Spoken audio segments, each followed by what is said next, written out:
भाव होता है। और जितने भी महान ज्ञानी हैं वो सब भक्त हैं। जैसे सनक सनंदन सनातन सनत कुमार हर समय हरिशरणम जपते रहते हैं। जैसे महान ज्ञान के समुद्र भगवान शंकर भगवान की लीला कथाओं का गायन करते रहते हैं। देख लो, भगवान के चरणामृत को अपनी मस्तक पर धारण किया। गंगा जी जो है भगवान का चरणामृत है इतना, इसलिए भक्ति सर्वोपरि है। समझ में आ रहा है? और ज्ञान में स्वयं चलना होता है। गिर जाओ तो भ्रष्ट हो जाओ तो कोई बचाने वाला नहीं। और भक्ति में करो सदा तिनके रखवारी, जिम बालक राखे महतारी। भगवान कहते हैं जैसे छोटे अबोध बच्चे को माँ चाहे जो कार्य कर रही हो वो चिंतन बच्चे का करते रहते, कहीं कुछ ऐसा ना कर ले। ऐसे ही मैं अपने भक्त का चिंतन करता हूँ, अपने भक्त की रक्षा करता हूँ। जी पंकज चौहान जी।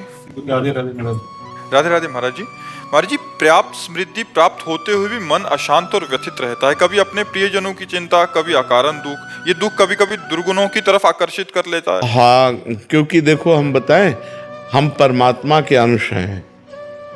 हमारी कभी संतुष्टि रुपया से नहीं हो सकती, हमारी कभी संतुष्टि भोग से नहीं हो सकती, हमारी कभी संतुष्टि किसी पद से नहीं हो सकती। अगर हम पूर्ण संतुष्ट होना चाहते हैं तो गोस्वामी तुलसीदास जी ने एक दोहा लिखा, तब लग कुशल न जीव कहूँ, सपने हूँ मन विश्राम।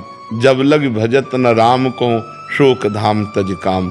जब तक शोकों के धाम इस कामनाओं का त्याग करके भगवान का भजन नहीं होगा, तब लग स्वप्न में भी विश्राम नहीं होगा। जैसे आपने पूरे जीवन में सब सुख भोगे, आपके पास आधुनिक सब वस्तुएं हैं, लेकिन आप मरेंगे, ये बात कैसे कटेगी?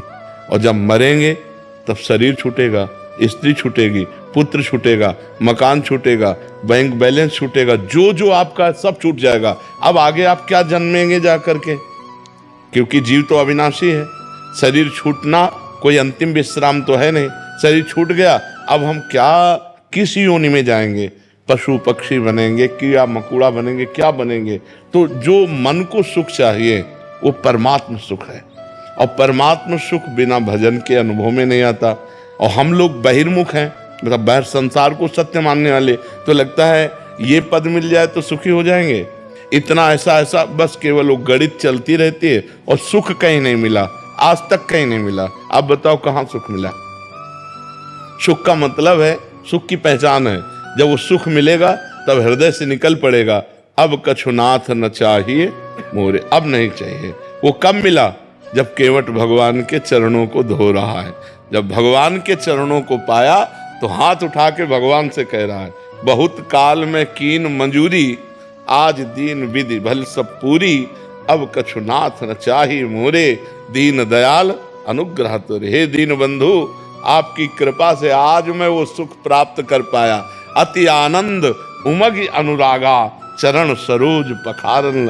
रोम रोम आनंद से पुलकित हो रहा है भगवान के चरणों को जब केवट धो रहा है। तो जब तक भगवान के चरण नहीं मिलेंगे, जब तक भगवान का भजन नहीं होगा, तब तक आनंद और विश्राम नहीं होगा। तो ये बात समझ लो, चक्रवर्ती सम्राट पद भी विश्राम स्थल नहीं है। जब तक भगवान को हम प्राप्त नहीं हो जाते तब तक विश्राम नहीं होगा। इसलिए नाम जप कीजिए, पापाचरण से बचिए, गंदे आहार से बचिए, तो आपको शांति मिलने लगेगी। केवल कुमार जी, चिंतपूर्णी, हिमाचल प्रदेश। राधे राधे महाराज जी। गुरुजी, मैंने जीवन को व्यर्थ ही भोगों में बर्बाद कर दिया। अब बुढ़ापे में समझ आया कि मैं गलत था। अगर अभी समझ में आ जाए तो अभी बात बन जाएगी। अगर राधा राधा आप जपने लगे और आखिरी श्वास में राधा नाम निकले और शरीर छूट जाए तो भगवान की प्राप्ति हो जाएगी। अंतःमति सो गति। अंत समय यदि भगवान का स्मरण हो जाए और शरीर छूट जाए तो भगवान की प्राप्ति। अब राधा राधा रट लो, अब राधा राधा रट लो, बस इसी से काम बन जाएगा। जो अंतिम समय भगवान का स्मरण कर लेता है तो पूरे जीवन पाप हुआ हो तो भी वो भगवान को प्राप्त हो जाता है। इसलिए नाम जप कर लो, नाम जप से सब ठीक हो जाएगा। जी। अजामिल जीवन भर वैश्यागमन करता रहा, अंतिम समय पुत्र को पुकारा नारायण, तो नारायण भगवान का नाम उसका अंतिम बन गया। परम पद का अधिकारी हुआ पुत्र के बहाने नारायण बुलाने से। अगर हम जानबूझकर नारायण नारायण बुलाएंगे तो क्या हमारा कल्याण नहीं हो जाएगा? पक्का हो जाएगा। इसलिए हम भगवान का भजन करें, उसी से हमारा मंगल होगा। रमेश जी, नैनी राधे राधे राधे महाराज जी। गुरुदेव, हम अपनी सीमित सामर्थ्य से आपके आदेश व जैसा आपने बताया गया वैसे नियमों का पालन करते हैं। गृहस्थ जीवन में लगता है कि भक्ति सही चल रही है, परंतु जैसे ही वृंदावन या केली कुंज आपके यहाँ आते हैं, प्रवेश करते हैं, तो हम अपने को अधम पाते हैं तथा यहाँ के हर व्यक्ति को देखकर लगता है कि वो हमसे कोटि कोटि गुना श्रेष्ठ बहुत भक्त हैं। सुंदर। बहुत अब क्या है कि जब हम